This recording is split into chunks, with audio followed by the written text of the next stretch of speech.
in honor of the late, great, iconic James Earl Jones.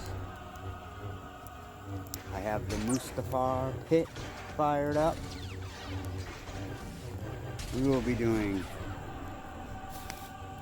red saber pork loins and blackened Vader pork loins.